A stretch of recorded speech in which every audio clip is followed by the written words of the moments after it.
I think today the fast bowling really stood out. I think আমার মনে হয় প্রথম 25 ওভার বিশেষ করে প্রথম 10 ওভার বেশ ভালো ছিল। লাইন লেন্থ বেশ সঠিক পর্যায়ে ছিল, এটা আমার ভালো লেগেছে। ব্যাটিং এর দিক থেকে আমি বলবো তারা বেশ কিছু জুটি গড়েছে, বাংলাদেশকে সচরাচর এমন করতে দেখা যায় না।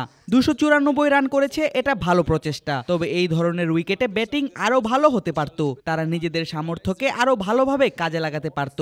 এই উইকেটে 300-র বেশি রান সহজেই করতে পারত। তবে তাদের বোলিং ভালো হয়েছে। টেস্ট সিরিজেও আমি তাদের বোলিং দেখেছি। নাহিদ রানার পেসের কথা আমরা আগেও শুনেছি। বাংলাদেশ যখন এখানে আসে তখন আমরা তাকে লাইভ অ্যাকশনে দেখতে চেয়েছিলাম, তবে হতাশ হয়েছিলাম, কারণ সে জ্যামাইকাতে প্রথম টেস্ট খেলেনি। পেসের মতো তার নিয়ন্ত্রণও সমানভাবে অসাধারণ। সে যদি আরও আন্তর্জাতিক ম্যাচ খেলে তাহলে সে আরও বেশি ভালো করবে। জাকের আলীর দ্বিতীয় টেস্ট ম্যাচ দেখেছি, সে দারুণভাবে রান তুলেছে। সে দেখিয়েছে তার সেই ধরনের টেম্পারমেন্ট, স্কিল এবং কোয়ালিটি আছে। এই দুজন ক্রিকেটারকে আমি নতুন দেখেছি, দুজনই আমাকে মুগ্ধ করেছে। বছর শেষের খুশি নগদে হবে বেশি। নগদ পেমেন্টে নির্দিষ্ট ক্যাটাগরির কেনাকাটায় 300 টাকা পর্যন্ত cashback. Yeah, I think it's going to be tough work for them. West ইন্ডিজে শর্টার ফরম্যাটে 50 ওভারের ম্যাচ অনুযায়ী বাংলাদেশ ভালোই খেলেছে।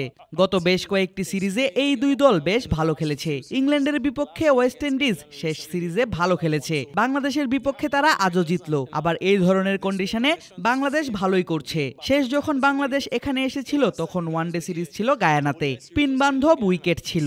এবার সেবেরিনা পার্কে খেলা যা স্পিন বান্ধব নয়, তাই বাংলাদেশের জন্য এটা কঠিন ছিল। আমি এখনো মনে করি তাদের দলটি বেশ কোয়ালিটিফুল। তাদের মেহেদী হাসান মিরাজের মতো স্পিনার আছে যার অনেক অভিজ্ঞতা আছে। মাহমুদুল্লাহ রিয়াদের কথা বলতে হয়, এটা তাদের জন্য কঠিন কিছু নয়। তবে এই ফরম্যাটে এখানে ওয়েস্ট ইন্ডিজের বিপক্ষে খেলাটা চ্যালেঞ্জিং। আমি রিশাদকে টি-20 বিশ্বকাপেও দেখেছি। ওয়ানডেতে সে অবশ্যই নতুন একজন খেলোয়াড়। আমি তার লাইন লেন্থ পছন্দ করেছি। সে উইকেট টু উইকেট বোলিং করে, তাকে আমি আরো ধারাবাহিক দেখতে চাই। সে মাঝে মধ্যে কিছু শর্ট বল করে থাকে, এগুলোতে সে মার খায়, তাই তার আরো ধারাবাহিক হওয়া প্রয়োজন। তবে তার লাইন লেন্থ আমার পছন্দ, তার উচ্চতা দারুণ, পেসের তারতম্যও দারুণ। সম্ভবত তার গুগলিও আছে, সেটা আরো বেশি বেশি করতে হবে। আগামীতে তাকে দেখতে মুখিয়ে আছি। এটা করতে অনেক বেশি অনুশীলন প্রয়োজন। সবার আগে খেলার সুযোগও পেতে হবে। আমার জানা মতে বাংলাদেশ বোর্ড এই তরুণ লেগিকে ঘরোয়াতেও যথেষ্ট সুযোগ দিতে চাচ্ছে। তবে আর্টিকেলে আমি যা পড়েছি সব দল লেগ স্পিনার খেলাতেও চায় না।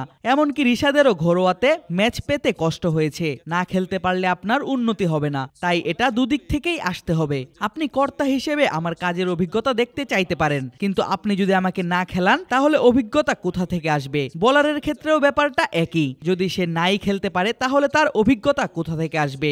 আমার দিক থেকে আমি চাই এটা ছেলেরা ঘরোয়াতে আরো বেশি ম্যাচ খেলার সুযোগ পাক। এভাবে যদি রিশাদের মতো একজন ক্রিকেটারও বের হয়ে আসে, সে পুরো প্রজন্মকে অনুপ্রাণিত করতে পারবে, যেমনটা রশিদ খান আফগানিস্তানে করেছে। তাই আপনার একটা ব্রেক থ্রু দরকার, এরপরই আপনি ফ্লোর পেয়ে যাবেন। আমি বিপিএল এ খেলেছি। 2018 সালে আমি রংপুর রাইডার্স দলের হয়ে খেলেছি। বাংলাদেশের মানুষ খেলাটা যথেষ্ট ভালোবাসে এবং দেখতে আসে, আমি এর খোঁজ রাখি। আর আইপিএল হচ্ছে সবকিছুর উপরে। অর্থনৈতিক, ইমপ্লিমেন্টেশন বা সব দিক থেকে মিলিয়ে এটা অন্য যে কোনো ফ্র্যাঞ্চাইজি থেকে একদম আলাদা। বিপিএল অবশ্যই স্ট্রং টুর্নামেন্ট, যে ধরনের ক্রিকেটাররা এখানে খেলে থাকে। তবে ক্যালেন্ডারের হিসেবে সময়ের একটা ব্যাপার আছে। যে সময় বিপিএল চলে তখন ভালো ক্রিকেটার পেতে লিগটিকে কষ্ট করতে হয়। এই টুর্নামেন্টের জন্য তোমাদের শুভকামনা জানাই। সুযোগ পেলে আমি বিপিএল এ আসবো। আমি যখন বিপিএল এ খেলেছিলাম মাশরাফি ছিল আমার অধিনায়ক। আমি তার হার না মানা মানসিকতাকে ভালোবাসি।